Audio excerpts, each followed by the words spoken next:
Hello friends, स्वागत है आपका एक बार फिर से आपके अपने लीगल चैनल सोच पर प्रहार में। मैं हूं एडवोकेट सनी शर्मा और दोस्तों आज की इस वीडियो में आपको एक मेंटेनेंस पर अलग तरीके का केस बताऊंगा। कुछ दिनों पहले मैंने एक वीडियो बनाया था जहां पे मैंने आपको बताया था कि यदि आपकी जानकारी के बिना अपोजिट पार्टी किसी तरीके से एक्स पार्टी ऑर्डर ले लेती है, आपको कुछ पता नहीं चल पाता है, तो उसके बाद आपको क्या करना है। आपके पास रास्ते थे जिसमें मैंने बताया कि किस तरह से आप उस ऑर्डर को खत्म करवा सकते हो, दोबारा से मौका पा सकते हो अपनी बात को रखने का। इसमें एक कंडीशन और आती है।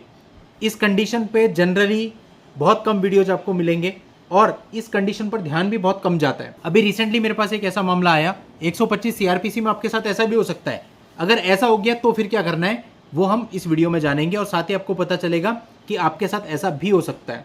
ये इसलिए होता है क्योंकि आपके पार्ट पर मिस्टेक होती है, या फिर आप ये कह लीजिए जिन वकील साहब को आपने वहां पर अपने लिए काउंसिल नियुक्त किया है, आप मान लेते हैं दूर से जाते हैं, उनकी आपके साथ बॉन्डिंग अच्छी नहीं है। बॉन्डिंग अच्छी नहीं का मतलब आपने उनसे कोऑर्डिनेशन नहीं किया, उन्होंने आपसे कोऑर्डिनेशन नहीं किया, या वो आपकी डेट पर अपीयर नहीं हुए और इस तरह की चीज हो गई। तो ऐसा ही एक मामला मेरे पास आया जिसमें जो क्लाइंट है वो फंस करके रह गया। अभी उस मामले में जो क्लाइंट है उसका ये कहना था कि सर अभी मेरे पास कोई जॉब भी नहीं है, छोटा मोटा प्राइवेट काम मैं करता हूँ, फिलहाल अभी वो भी नहीं है, और 15,000 रुपये पर मंथ मेरे ऊपर मेंटेनेंस बन गया है। अब मैं क्या करूँ, मैं बहुत बुरी तरह फंस गया हूँ। और समस्या यह है कि ऑर्डर होने के 4 महीने के बाद मेरे को पता चला कि मेरे ऊपर 15,000 रुपये पर मंथ का मेंटेनेंस बंधा हुआ है, जबकि ऑलरेडी मैं केस को फाइट कर रहा था, ऑलरेडी मैंने वहां पे वकील साहब अपॉइंट किए हुए थे। तो दोस्तों ऐसे केस में क्या करें, पहले हम समझते हैं इस मामले में हुआ क्या। 125 सीआरपीसी का एक केस पत्नी के द्वारा दर्ज किया गया। पति को इसका नोटिस मिला। नोटिस रिसीव करने के बाद उसने अपनी तरफ से एक वकील साहब को अपने बात की पैरवी करने हेतु वहां पर लगा दिया। अब उन दोनों के बीच में कोऑर्डिनेशन ठीक नहीं था, यानी वकील साहब और क्लाइंट के बीच में कोऑर्डिनेशन ठीक नहीं था। और हुआ क्या कि मामला चलता रहा और चलने के बाद वहां पे आर्ग्यूमेंट भी हो गए, ऑर्डर भी हो गया। और जब आर्ग्यूमेंट हुए उस आर्ग्यूमेंट की डेट पे वकील साहब अपीयर नहीं थे, तो केवल लड़की की बात को सुनकर ही ऑर्डर कर दिया गया। तो लड़की ने जो भी उसकी सैलरी दिखाई थी उसी को ठीक मानते हुए 15,000 रुपये पर मंथ का ऑर्डर कर दिया गया। और इस ऑर्डर को क्लाइंट को बताया नहीं गया कि भाई ये ऑर्डर हो चुका है। और इस ऑर्डर की जानकारी उस व्यक्ति को 4 महीने के बाद तब लगी जब उसने अपने मामले में दूसरे वकील साहब अपॉइंट किए, और दूसरे वकील साहब ने जब फाइल चेक करी तो उस फाइल में उन्हें पता चला कि 4 महीने पहले 15,000 रुपये पर मंथ का ऑर्डर इसमें हो चुका है, वो भी हमारे पार्ट को सुने बिना। अब दोस्तों जैसे कि आप जानते हैं कि 3 महीने तक आप उसको चैलेंज कर सकते हैं, और यदि एक्स पार्टी होता तो आप उसको सेटिस्फाइड करा सकते थे, लेकिन ये एक्स पार्टी नहीं था। यहाँ तो आप अपीयर हो रहे थे, आपके वकील साहब अपीयर हो रहे थे, केवल आप आर्ग्यूमेंट पे अपीयर नहीं हुए, तो इसको यहाँ पर एक्स पार्टी नहीं कहा जाएगा, क्योंकि आप प्रॉपर अपीयरेंस ले रहे थे, केवल आर्ग्यूमेंट के टाइम पे आपने आर्ग्यूमेंट नहीं करे।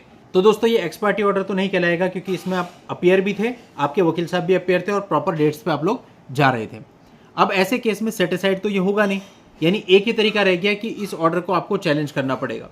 अब चैलेंज करने के लिए भी 3 महीने का लीगल टाइम होता है, आपके 4 महीने ऑलरेडी निकल चुके हैं।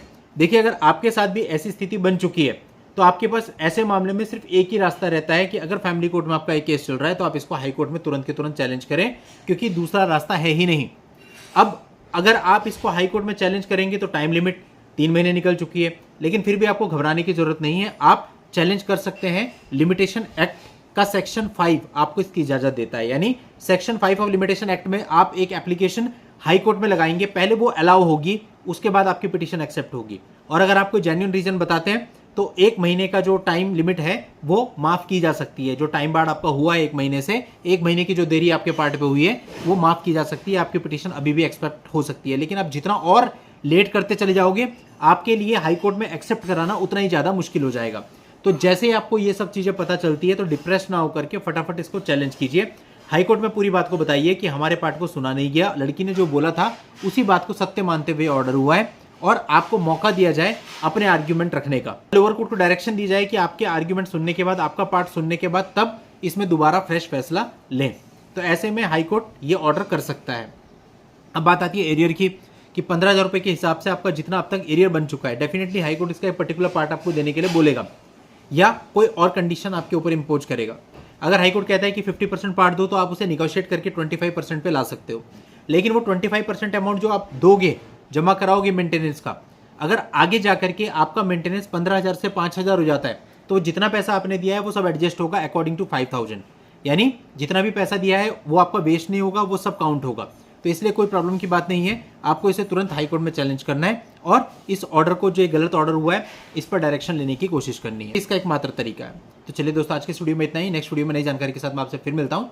तब तक के लिए goodbye and thank you for watching, take care.